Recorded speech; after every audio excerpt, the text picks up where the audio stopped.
TK Waters and Executive Director Kerner have brought up some really great points about the cartels. For the past 7 years, I have been assigned as a reporter to drug enforcement operations in terms of investigations, and you are right about the amount of fentanyl and things like that that are coming in. But something that we're starting to see more of, and I was wondering if you can address this, we're starting to see a lot of Floridians that are arming the cartels, that are through straw purchases all throughout Florida. We've seen quite a few through the Middle District here that I just recently did a story on, where thousands of firearms were going to CJNG and the Sinaloa cartel. So I'm just wondering, what can be done to put a curb on that while we're talking about the influx of drugs coming in? There hasn't been much conversation about the amount of firearms going back to Mexico. Well, are you suggesting that Biden wasn't prosecuting those? Were they prosecuting them under Biden's Merrick Garland DOJ? You're not allowed to do a straw purchase. That is obviously against the law, and especially if you're arming a cartel, who now, by the way, because of President Trump's designation, the cartels have been designated as foreign terrorist organizations. That is going to open the floodgates to be able to treat them more along the lines of an Al-Qaeda or a terrorist group, which is fitting. It's totally appropriate. The cartels have been responsible for killing more Americans than any Islamic terrorist group in history. Not even close. You're talking about, over the last 10 years, you're talking about hundreds of thousands of Americans because of overdose. They've also been involved in human trafficking, sexual trafficking.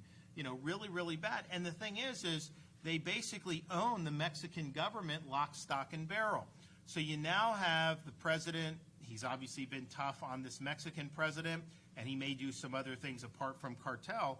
But just the cartels being designated as foreign terrorist organizations, you're going to be able to do clandestine operations. You'll be able to do black ops in the cartel territory. And that will change things. That will change things in a really, really big way. So when you talk about what's happening in Florida, yeah, obviously, if somebody is illegally supplying them with aid and comfort, I'm confident Trump's Justice Department will hold them accountable if Biden's wasn't. But all the stuff that we see in our country is symptom of the underlying disease of the cartels inside of Mexico. And they are the biggest foment of destruction in this hemisphere. They have been for some time. We've been turning a blind eye as a country to it for too long, and those days are over now.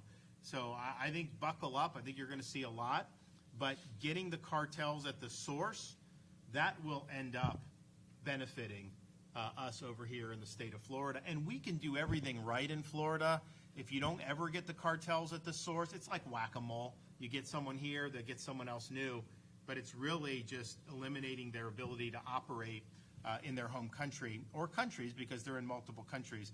That is going to make a really, really big difference. So thank you, everybody. I'm excited about next week. I think that there are certain times where you just got to step up and do the right thing. I know we've got a lot of folks that are eager to get back in the saddle on Monday and do the jobs that we were elected to do. So we're going to continue to lead this effort. I know once I announced the special session for Florida, Tennessee announced a special session to help with immigration. And if we successfully get these policies through next week and sign them into law, you're going to see other states step up and do the same thing. And it creates really positive reinforcement. So Florida leads the way once again, and we look forward to doing that next week. Thanks, everybody.